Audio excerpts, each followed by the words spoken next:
একটা সন্তান 9 মাসে 10 মাস 10 দিনে পেটের ভিতরে 4,500 বার লাথি মারে মায়ের কলিজায়, 4,500 বার।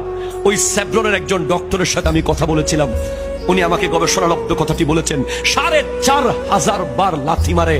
আর ওই লাথি বন্ধ হয়ে গেলে মা পাগল হয়ে যায়। মা চায় যে লাথি মারুক আমার ছেলে। লাথি যদি বন্ধ হয়ে যায় পেটের ভিতরে, মা পাগল হয়ে যায়, আমার ছেলে নড়ছে না কেন। ইভেন এমন সময় আপনি লাঠিটা মারেন, ওনার খাবারের লোকমাটা ওনার গলা দিয়ে যাবে মাত্র এখানে আটকে গেছে, এমন সময় আপনি লাঠিটা মেরে দিয়েছেন পেটের ভিতরে। না ফাইর করতে পেরেছে, না ভেতরে ঢুকাতে পেরেছে, শুধু 2 চোখ বেয়ে পানি বের হয়েছে মাইট, 2 চোখ বেয়ে পানি বের হয়েছে খাবারের টেবিলে।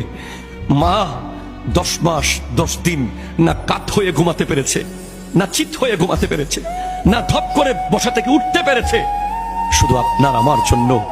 আর যেদিন দুনিয়াতে আমরা আসি সেদিন তো মা 200-250% বেশি।